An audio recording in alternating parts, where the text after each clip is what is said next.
Канелени ролца. Нещо, което препоръчвам да пробвате, особено ако обичате канела. Изискват време, но си заслужават. Сега ще ви покажа и как ги приготвих. Към 270 грама брашно добавих 7 грама суха мая, 50 грама захар, 1/4 чайна лъжица сол, 1 яйце и 125 мл леко затоплено прясно мляко.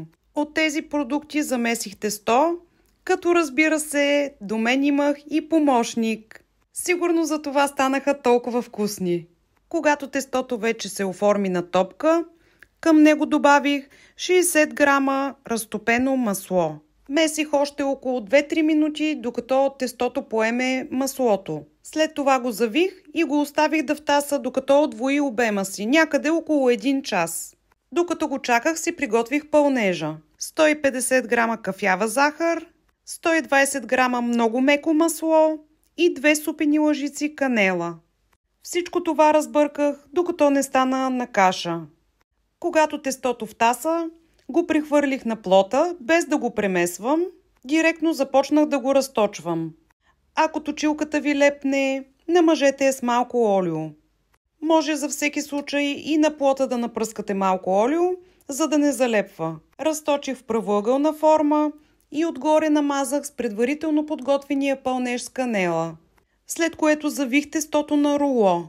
Рулото разделих на 3 части и след това всяка една от тях на още 3. Трябва да се получат 9 броя.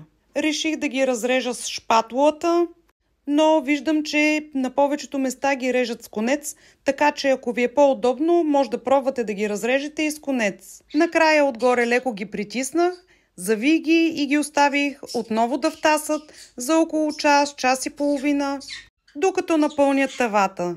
Преди да ги сложа да се пекат, ги полях с 70 грама сладкарска сметана. Сложих ги в студена фурна, включих я на 160 градуса, а през това време си подготвих глазурата за отгоре. 150 грама крема сирене, 40 грама пудра захар и 1 чайна лъжица ванилия.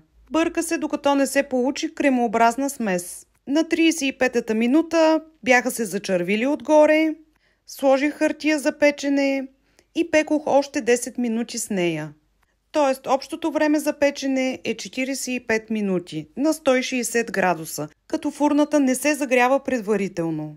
5 минути след като ги извадих, още докато са топли, отгоре ги намазах с глазурата, за да може тя да попие и да станат мекички. А ето тук ви показвам необходимите продукти, за да ви е по-лесно да си ги запишете.